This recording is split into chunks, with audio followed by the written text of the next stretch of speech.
This episode is brought to you by Podcast Go, which is a full-service mobile podcast studio that comes to you. Podcast Go takes care of everything from distribution on podcast platforms, digital art, video production, editing, and music. This is currently open to enterprise and medium-level businesses at the moment. Send me an email to get started, alamodigitalagency@gmail.com. Welcome to the Joshua Morales podcast. We are good to go. You ready to go? Yeah. All right, so we are here at Teddy Barbecue in Weslaco, Texas. I'm with Joel. Joel, tell us a little bit about yourself. Give us a little bit of background, how you got into this. We were talking off camera about you were completely doing something different. Politics. Yeah, politics is one of them. One of them. So tell me about your experience leading up to here.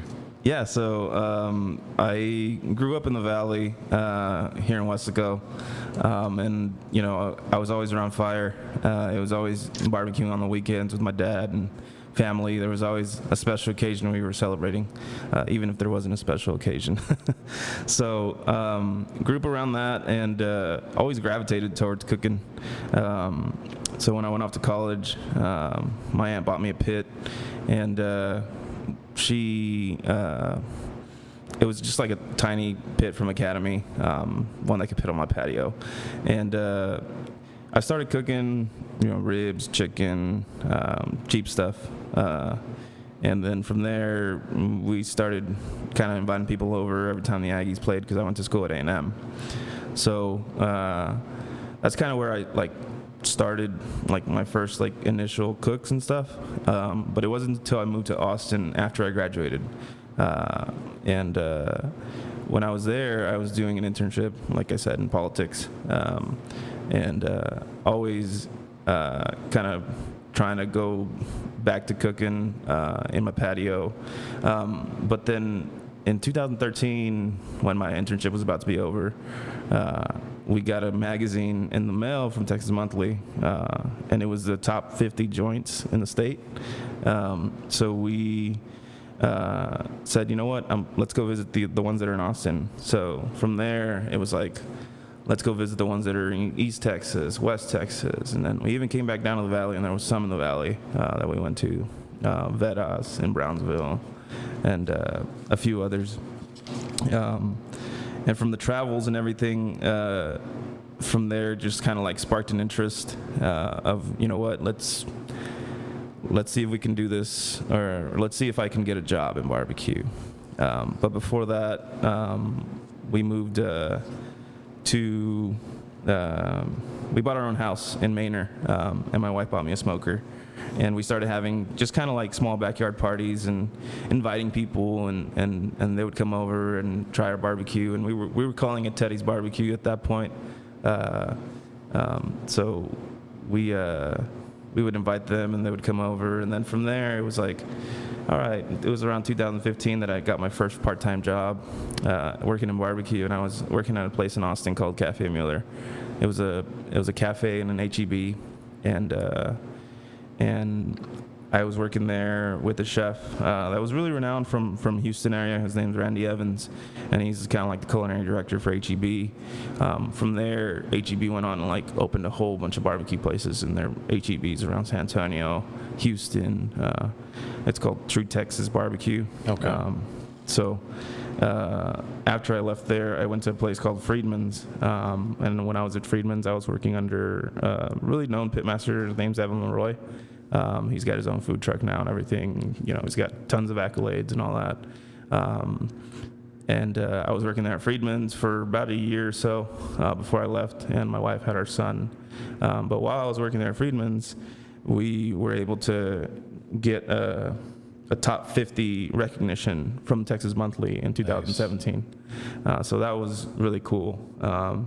And for that was my first place that I worked at where I could say I helped accomplish something. Right. Yeah. So from there I left because my wife was about to have our son in 2017, and I kind of just started doing little driveway pop-ups. People would come over to my house, and I would sell them a plate here or there. And we from there, I got the grand idea of like I want to work full time in barbecue, and I went to the guys at Terry Black's, which is another top 50 joint there in Austin, and I told them, I'm ready to jump into this full time, and they were, gracefully accepted me. So I worked the overnight shift there for about a year as well, and from there. Last year, I moved back down to the valley because we wanted to be close to family, and we basically just moved back down with the intention of opening this restaurant, and that didn't happen. There were certain things that stopped us, but we got in connections with the owner of what is now Smokin Moon, and kind of helped them open up their place before we opened up Teddy's Barbecue. So that's where we are now. So, so talk to me. Obviously, you've been eating barbecue for a very long time. Which one has been your favorite? There's not like a favorite like joint that I go to that like does everything well. I think there's like different places that do like a couple things well.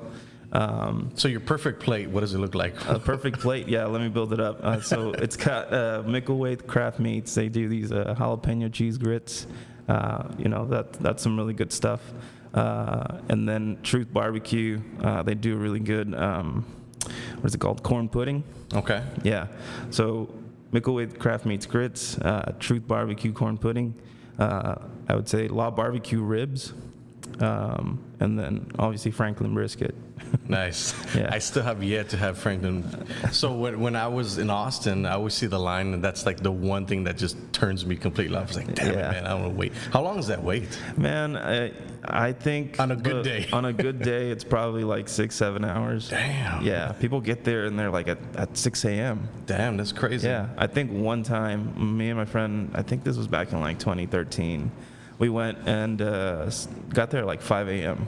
and we were second in line. Shit. So, but then, the place doesn't open until 11, so right. You're there waiting the whole time. What is it about that barbecue that makes it so, I guess, why are people waiting so damn long? I don't know if it's hype, like throughout the years that it's been good, but it's just consistent. Okay. It's as good on Tuesday when you get it as it is on Sunday, and you can go in January and get the same barbecue in December. So interesting. Yeah. So I'm guessing, like, I'm assuming in a barbecue joint, they come up with a recipe, right? And then that's it. Like, it stays that way forever.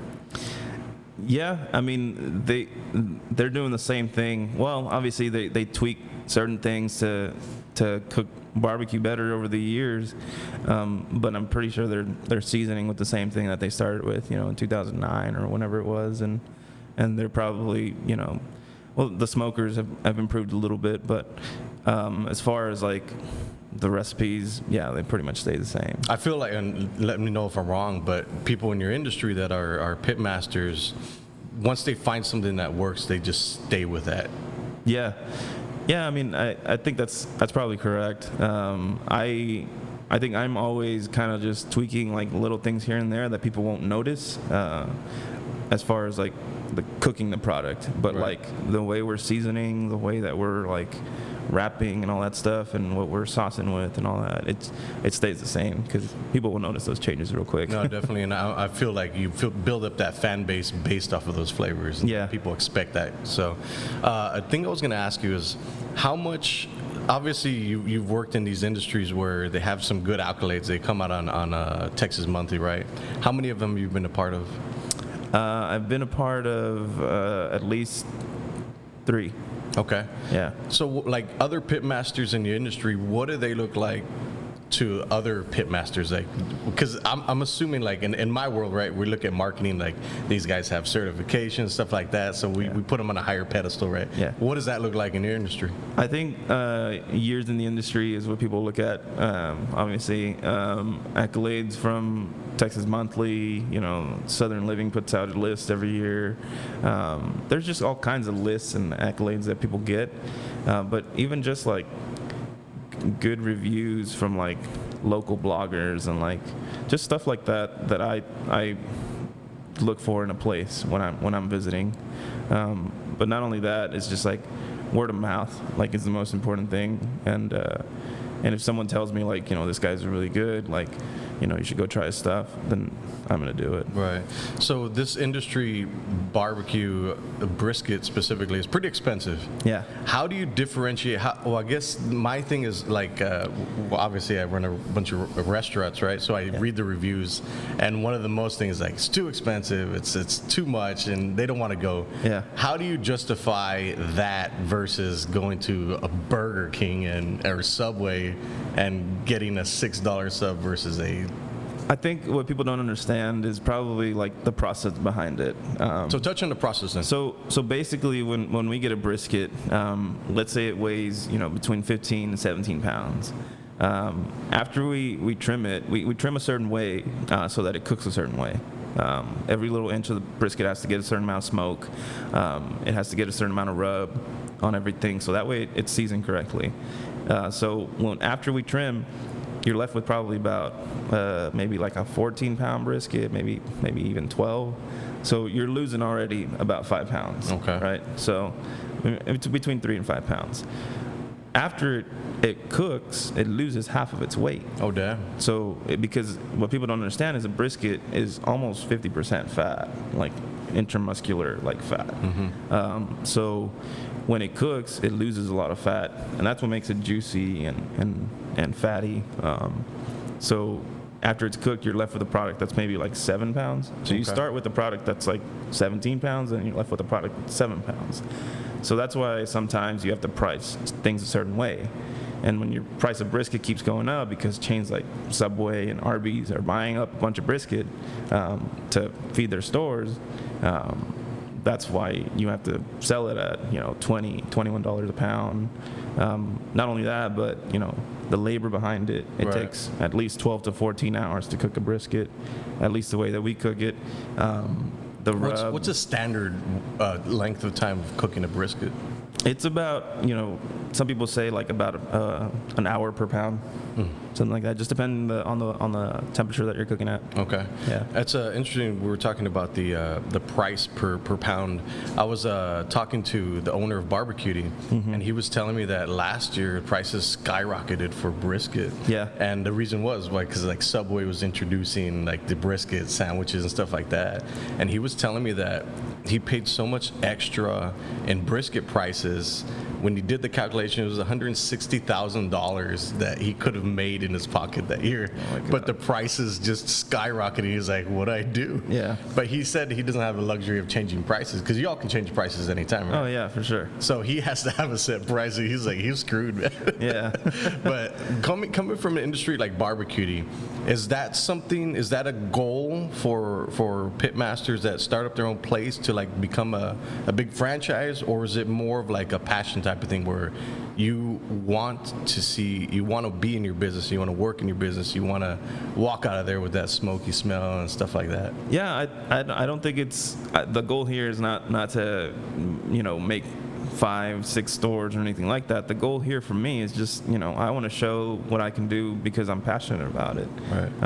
And I think that's mostly what a lot of people go into. I mean, Franklin could easily make 6-7 stores across the country if you wanted to, but like he tells you, it's hard to keep the product consistent. Right. And as you grow and as you make more stores and franchise out and everything, I think it gets difficult to kind of duplicate what you're doing here. So in an ideal world, if you were to copy this Teddy's Barbecue, right, and have it in 5 different places, how would you create consistency across those 5? I think I would have to divide myself in 5 or something, man. I feel like that's a lot of people are specialized in a lot of skills, right? So for me, example, like I like things a certain way, and I know I can do them pretty quick. I'm sure you're exactly the same way. You know your business, right? Yeah, for sure. So it's very hard for me to be like, all right, well, let me get somebody on board and teach you, and then I'll be hovering over you and make sure you're doing it right. That's the hard part to take away the reins. No, I think that and like I said, I worked at Smokin Moon for a little bit, and that was kind of the challenge there too, like trying to teach people how to do it, especially when they come from they've worked in kitchens before and they've worked in other restaurants, but with barbecue, it's a lot different in a sense that, you know why you do certain things a certain way, and it's hard to explain it to people sometimes. So explain to me one of those hard things to do that would be a hard thing to explain to somebody. Like wrapping a brisket, I would tell them, let's wrap it when the bark sets right. Let's wrap it when it looks like, it's got enough color or stuff like that. And sometimes it was hard for them to kind of get to that point. Right. And I feel like it's a lot of here in the valley, it's a regular outdoor barbecue or cooking over an open flame. So nobody really knows how to cook good barbecue. Yeah. Well, I mean, the way that we were taught up there in Central Texas, it was like, they just kind of threw us on and they were like, this is what we want the end product to look like. And this person's going to teach you how to execute it. But at the end of the day, like, it's your feel. Right.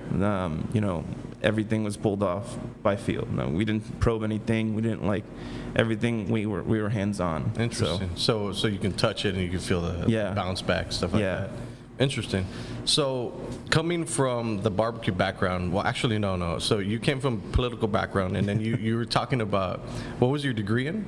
My degree was in environmental science. So you touched on that a little bit. Yeah. So why barbecue? I don't know. Like I said, I think I was always gravitated towards cooking, and even in college, man, I worked like 2 or 3 jobs, and 2 of those were like working in a kitchen. Interesting. Yeah. So, I was always cooking at home, and people were like, you should go to culinary school after you graduate college. I said, that'd be a waste of time.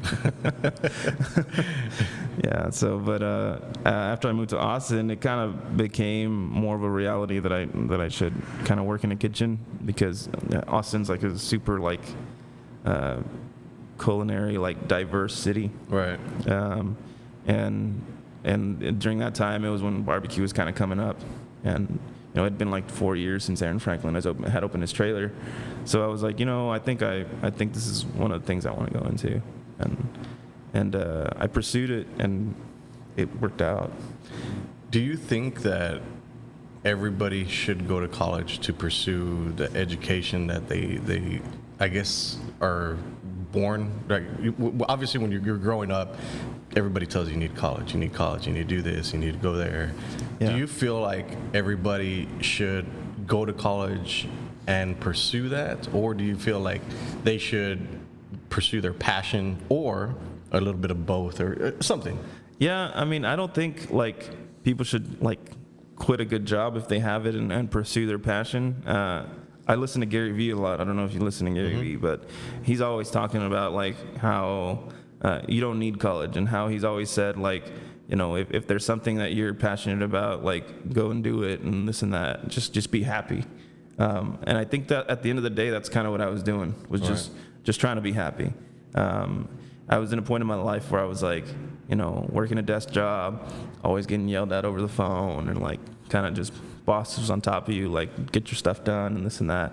And I didn't want to, be in that environment anymore. So I just decided, to take that jump. And, interesting. I just did what was better for me. It wasn't necessarily better for my family, because obviously it was taking a pay cut, losing benefits, stuff like that. But for my mental health and for my work-life balance, it worked out better. So how do you balance that? Because obviously I'm married, I have children as well. So when I was coming out of, my dad owns a Dairy Queen and Mercedes. So when I was switching jobs, it was 30. I was you know what? I would look out the window every day, and I would be I never had a lunch break anywhere else. So I was fuck, man, I wonder what it's like out there. So when I started doing stuff on my own, I think it's worse now, because I eat on the way to the next place, so I really don't have any lunch break, right? Yeah. But how was it with that leap coming from the family perspective? Because my wife was well, what are you doing? Why are you leaving a job that you already have secure? You're going to own it one day. What are you doing? How was that conversation with your family? Well, it was kind of hard, breaking into my parents, hey, I'm gonna leave my salary job that has benefits, you know what I mean, it was kind of hard when I was talking with them, and when I told my wife, I was like, we're gonna have less money. I'm probably gonna like be a little bit more tired, but I'm gonna be happy, and that's what matters to me. And she was super supportive. I mean, my wife Bernardina, she like, she was like, just do it. You know what I mean? I've been telling you for years, like, this is what you want to do, just do it. Like, I'm not gonna judge you. Like, I know, like, we just had our son, but we're gonna work through it. You know what I mean? Like, we're gonna find a way. We have to find a way. Like, this is what you want to do. And my parents, too. I mean, they were like, well, I think you'll be okay, mijo. You know what I mean? Like, and it was kind of a hard jump to take because we owned a home. We had a couple cars. We had, just stuff that like that we had accumulated and over the years, and it was just, it was hard to kind of take that pay cut. But everybody was super supportive, and they kind of knew like where I wanted to go with it. So they were like, yeah, if this is what you want to do, just do it. Yeah. So you had a vision for the future, of course. Yeah. Awesome. So I had a podcast with Claire the other day, and she's a 20-year-old Gen Zer, and she's going to UTRGV, and you touched on mental health. She touched on mental health, but from a Gen Zer mind frame, right? So you're a millennial, right? How old are you? 28. So you're 28 years old, and you already understand mental health, or you understand some type of self-awareness. Yeah. I'm trying to talk about this more to make it less taboo, because I feel I've been seeing a lot of like suicides. A lot of people just have negative connotations about everything, right? So how do you I guess how do you introduce mental health for yourself? Because you touched on that. Yeah. But then how do you teach mental health, or do you teach it to people to be a little bit more self-aware? Yeah, no, I mean, I try to show my brother, who's a lot younger than me, I mean, like, that all that matters is happiness, and all that matters is that you're okay inside and outside. You know what I mean? Like, because one of the things that like we kind of went through together was when he was going to culinary school up in Austin, and he was working alongside me. We were working at Friedman's at a barbecue place, and he was going through kind of some homesickness, I think it was, and maybe just, I don't know. He was kind of sad, and but it was mostly because he was going to school, and after going to school he was going to work, so he didn't really have any time to like socialize and do stuff like that, and he wanted to come back home, and I said, you know what, like, finish out your degree, like, and then go back home, like, if that's where you want to be, like, just do it, you know what I mean, like, and don't think about it twice, like, you know what I mean? Because I think he was kind of worried that we were trying to build up this business, and I think the plan was to like build it up in Austin, where we were living in Manor, which was kind of like one of the suburbs, and try to open up there, but it didn't work out, and at that point, I was worried about my brother, and I was like, just go home. If that's what you need to do, just go home, and that's one of the things I still try to teach him, and even my wife too, because in the past year, like, she switched jobs from district to district, and I said, if you need to leave your job, like, that's fine. Like, if you need to, quit halfway through, like, just do whatever you need to do. You know what I mean? Whatever she needed to do was important. If she needed to leave her job, like, in the middle of the semester or whatever, for her to do it, because I went through a slight like depression when I was kind of trying to figure out what I wanted to do with my life.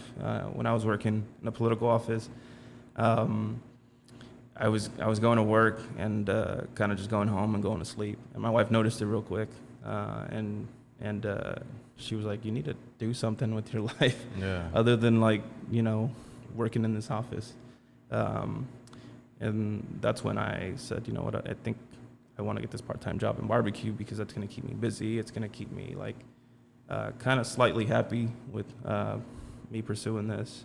So I kind of had this breakthrough without having to have like any sort of like medication or anything like that. So right, so it's more following your passion, but you kind of already knew what you wanted to do, you just weren't doing it. Yeah, and I thought it was because something was like holding me back, or like I just need to spend more time with my wife or this and that. But she was like, no, like she understands like the whole like mental health aspect of it. Just do what you need to do to make yourself happy. I feel like a lot of people in this area, actually, they feel like mental health, like whatever, we're really machismo, we're really prideful. So they kind of just like throw it under the rug and stuff like that. But I feel it's a super important topic to talk about, because I think at some point in everybody's life, you go through those up and downs, and it's like, who do you talk to? Who do you go after? And for your case, you had your wife with you, so you had that support. But a lot of people don't have that support. So I guess if you were to tell somebody some advice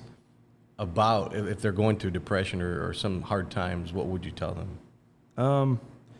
I would say just keep on going through. You know what I mean? Like it gets better. You know, if you find a certain thing that you like to do, or that you like that you want to pursue, just do it. You know what I mean? Like if there's something holding you back financially or just stuff like that, there's always resources out there that'll help you out, like to get through a certain like point in your life.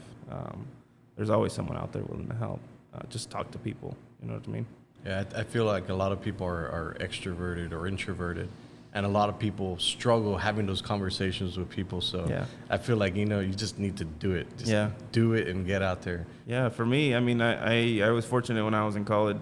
I kind of went through like another thing where I was like kind of afraid like of the next step, because I was getting ready to graduate, and I was like, well, I don't know what I'm gonna do with my life. Like, and I had to go talk to a counselor, and I was just like, let it all out, and it was hard, because at whenever you're growing up down here, they teach you like, men don't cry, like grown men don't cry, this and that, and I found myself like, with the random stranger, just like crying my eyes out, like just like talking to them about like how I've gone through college, and like how I got through it so quick, and like how I felt like I didn't have time to like have fun because I needed to get my degree so that I could like support my family and like help them out and like help myself out. And, like, it was just, I don't know. It was a time. How did you take that step? Because I feel like a lot of people, they literally will not go and seek out somebody just to talk to, even if it's a stranger, right? They're obviously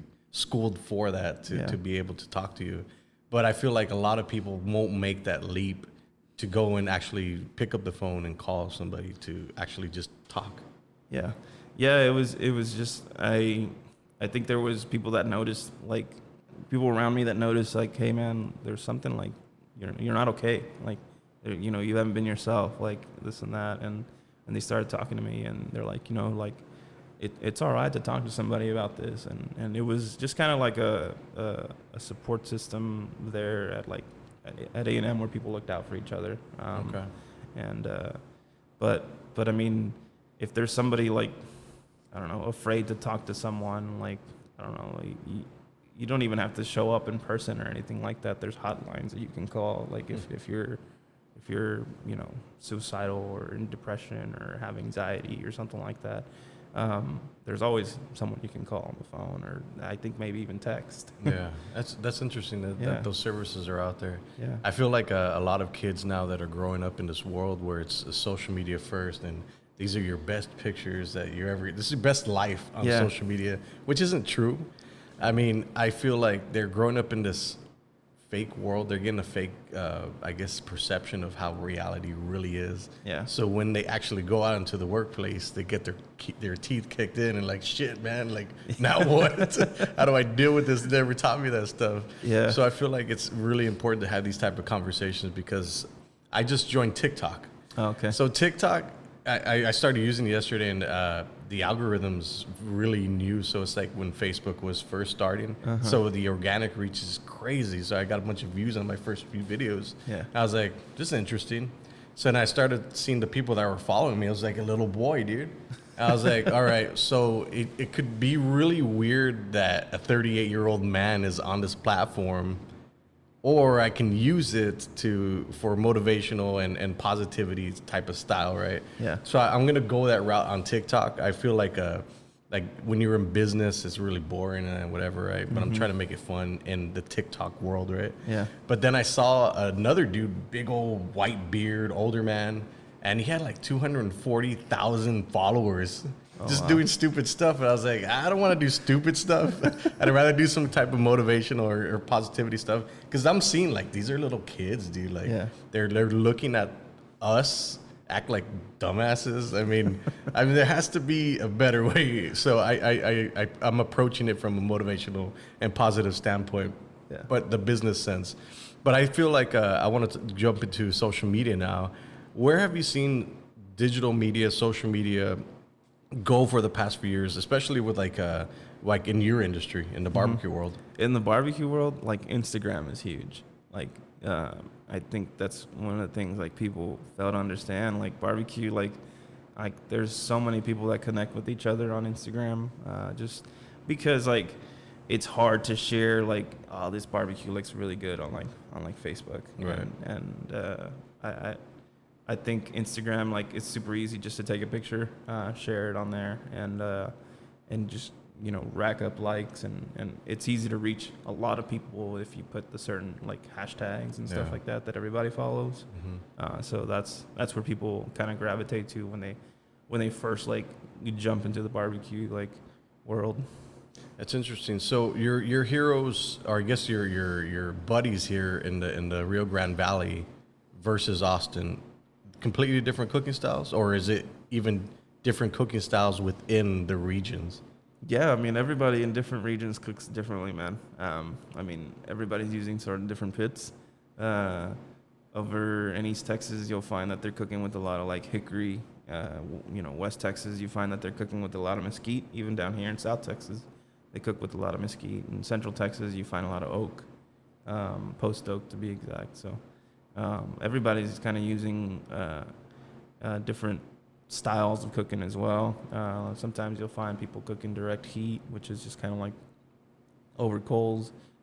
Sometimes you'll find people just cooking like on offsets. Some people have like automatic rotisseries and stuff like that. Can you taste the difference between each sure. style? Yeah, for sure. I mean, you can taste the difference when it's cooked with a different wood. You can taste the difference when someone wrapped it in foil or someone wrapped it in paper. Interesting. Yeah, yeah. So it just develops like a different bark. It develops a different flavor. Like sometimes it tastes kind of like roast beef, or like, I'm talking about brisket to be exact. But like in East Texas, they have like kind of super sweet sauces and glazes that they put on like some of the ribs and stuff like that. And West Texas, you know, you'll find like just different cuts that they use up there. So a while back when I was looking at barbecue stuff, the Traeger grill, right? Or what is it? Yeah, the Traeger. So they were saying that's not real barbecue, it's fake barbecue. Is that like an internal thing in your barbecue world? No, I don't think so. I mean, I don't know. There's a lot of people that are like against like trying to use something that's just kind of automatic or stuff like that. But in my opinion, like barbecue's barbecue. Like whichever way you do it, like, you know, if that's what you consider barbecue, like, well then that's great. You know what I mean? Like, I'm not super judgy, or if I don't like something, I'm not like gonna put it out there or anything like that. But if that's the easiest way for someone to do it, then all praise to them. But there's not I don't think a correct way to do barbecue. Like, the way that we do barbecue is just the best way that we know how to do it. Right. Yeah. Do you feel like anybody can become a perfection? Well, not a perfectionist. Do you feel like anybody can get to a certain level in barbecue just like right away, maybe 6 months out? No, I don't think so. I think it takes time. Like with everything, I mean, it takes time.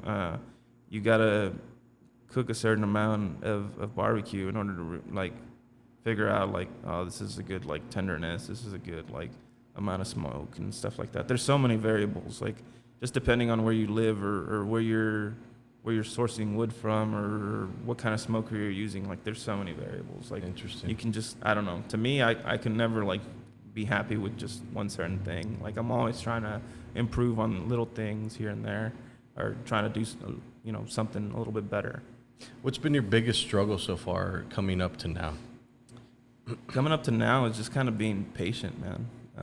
You know what I mean? It's it's hard when you're working at a barbecue restaurant and like you're the lowest of the low, like you don't know anything, and people are like trying to show you like how to cook ribs or do this or do that, and or how to even build a fire, because there's different ways to build a fire on a certain pit and stuff like that. So but yeah, that's just been the struggle, like just trying to be patient with the process.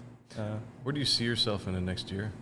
The next year, hopefully, like, this place has kind of expanded, hopefully kind of grown. Our presence in the South Texas like barbecue scene has grown. We don't have any plans to like try to make another location or anything like that within our first year. We're just trying to grow this place.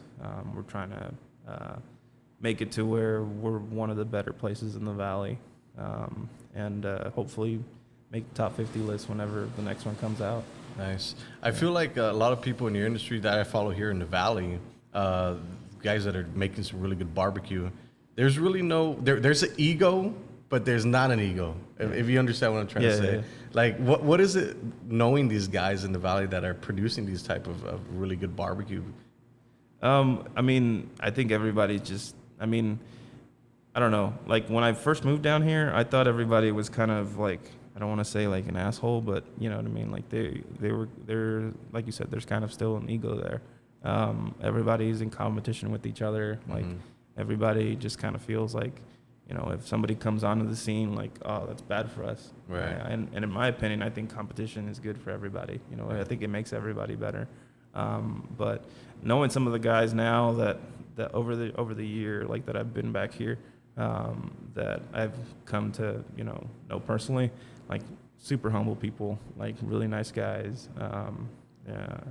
Fred Robles, to name one. He just won the American Royal, and I saw that. He's the owner of Real Valley Meat here in Weslaco. So, one of the nicest guys. Like, that's awesome. that you'll ever meet, dude. Like he comes in here at least once a week, and nice. He's a really cool dude. Barbecue Rich, who has thousands of followers on Instagram, and all he does is barbecue all the time. Is also really cool dude. Yeah. So what does that look like when y'all, let's just say hypothetically, y'all get together and join each other at a barbecue? Yeah. Who's cooking? I think everybody's cooking at some point. I mean, I don't know if you know South Texas Outdoor Kitchens in San Juan. One of my buddies, Danny, he has a pop-up there every now and then, and everyone just kind of always gets together, and we're always cooking kind of something on the side, a snack or something here or there. But he sells barbecue there as well to some of his clients there in the area. That's awesome, man. Yeah. So obviously we talked about what you plan on doing in the next year. What does your 5-year plan look like, or what does your long-term goal look like versus after this first year? Yeah, long-term goal I think would probably maybe be a second location. If not, if not that, then we'll try to go maybe outside of the valley with this concept. I think by then, hopefully, my brother and my wife and everything will kind of take the reins here, and I can go off and do something else. But we have other concepts in the works. Okay. That we're working on, not barbecue related. Okay. So, but still in the food and awesome. Hospitality industry. Years ago, I had a buddy, and he made some really good brisket, and I had the idea of it was Damn Good Meat. That was the name that was called, right? Yeah. And it was gonna be vacuum sealed briskets that we sold to HEBs, or we tried to sell to HEBs, right? Mm-hmm. So it just never got off the ground. Is that a hard concept to do? Because I'm assuming you have it on there for 14 hours, right? Yeah. You gotta let it cool, then vacuum pack it. Does it lose the flavor? Does it lose the moisture? How does it? No, I mean, there's been a lot of, I mean, it's one of the things that's common in Austin, at Franklin, or even at Terry Black's where I used to work.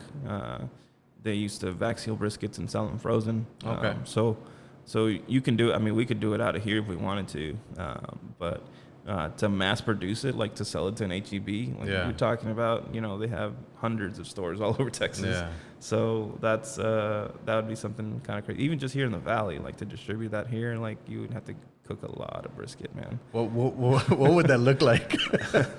I think kind of the operation that like Smokin Moon has in place times like 3 or 4. You know what I mean? Like you probably have to be cooking constantly, like chilling briskets, vacuum sealing. Like it would be basically like a factory where you just cook brisket. Yeah. Then that would be hard because of the sheer time it takes to cook a brisket. Period, right? Yeah, for sure. You'd have to build up some inventory before you tried like to distribute it. I assume it would cost a ton of money.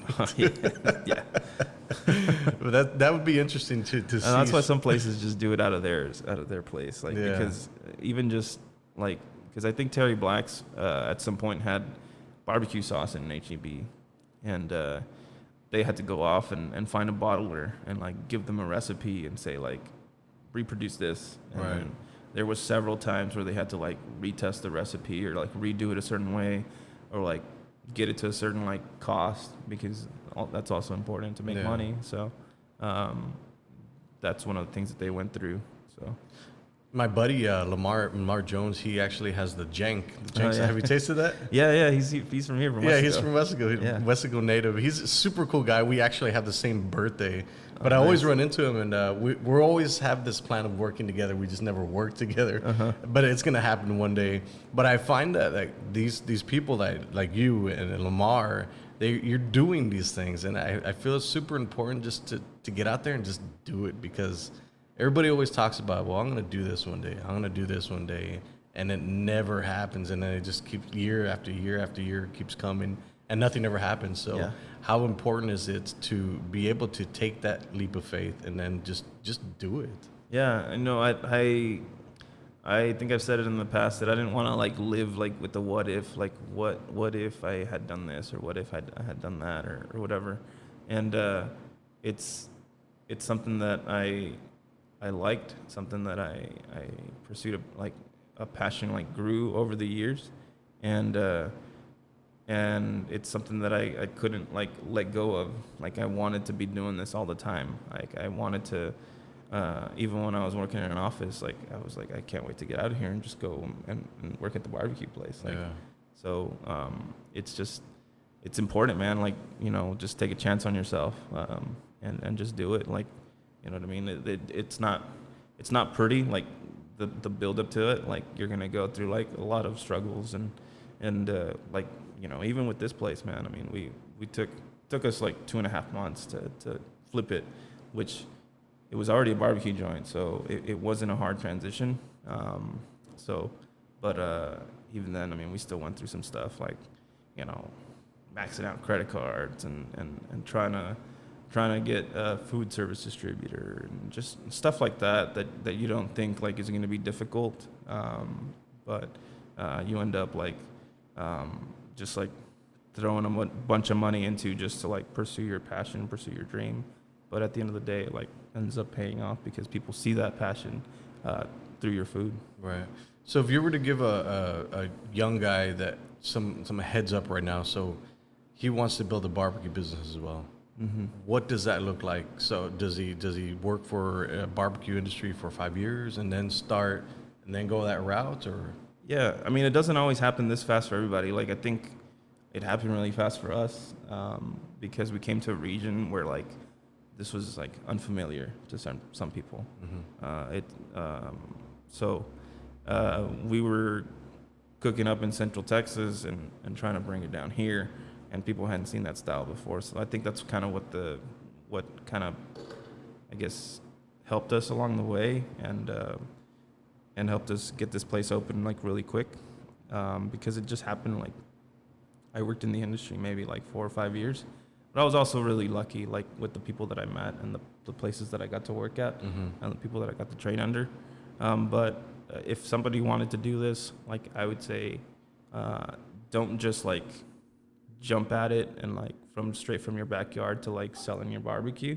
Like go into the industry and like work. Like learn it from people. Learn it from someone else that does it, and actually work in a restaurant, because running a restaurant is not as pretty as it looks. Like I think Will Guidara, which owns like one of the top restaurants like in New York City, like said it best. Like he's like, it looks kind of like a fluttering swan, like on the outside, but on the inside, it's like like chaos. You know what I mean? There's always something breaking. There's always something that goes wrong. Like, so yeah, I mean, we do a good job at pretending that like everything is okay when it really isn't. It's like life. Yeah. So go work in a restaurant. You know what I mean? Do that for a while and see if that's something that you really actually want to do, because working in the industry is not pretty. It's long hours. It's tiring, especially barbecue, man. I mean, I'm here. I get here on Thursday at 3 a.m. and I leave probably like at 8 o'clock at night whenever the briskets come off. I go home, take a shower, go to sleep, and then I have to be back here at 3 a.m. because people expect the barbecue to be ready by 11 a.m. So, Damn. Yeah, I mean, it's long hours, dude. So I mean, work in barbecue and actually work at a place like that does it like the old school way. So that when you do go work at a place that does it like new school style, like rotisserie, maybe like you appreciate that. Right. Yeah, That's funny. So all the years in your cumulative years experience, right? What is the best piece of advice that you can give somebody or anybody? The best piece of advice is to just do it. You know what I mean? Just go for it. If there's something that you really like or really want to do, just do it. Joel, before we finish off the podcast, I want to make sure that everybody can find you. So where are you located? What do you offer? Yeah, we're located here in Weslaco at 2807 North Texas Boulevard. You can follow us on Facebook, Instagram at Teddy's Barbecue. And we're open Thursday through Sunday from 11 a.m. until we sell out. So we make a limited amount of food every day, and we sell out maybe like around 2:30, 3:30 every day. Okay. But yeah, we're here in Weslaco. Come check us out. We're making Central Texas style, like inspired barbecue. So we serve brisket, pork ribs. We make our own sausage in-house. And then we also serve turkey, chicken. On Saturdays, we make the big like beef ribs. Okay. And then just like basic sides, mac and cheese, cream corn, potato salad, and pinto beans. Awesome. Joel, I appreciate your time, brother, and wish you good luck, man. Yes, sir. Thank you. All right. Welcome to the Joshua Morales podcast.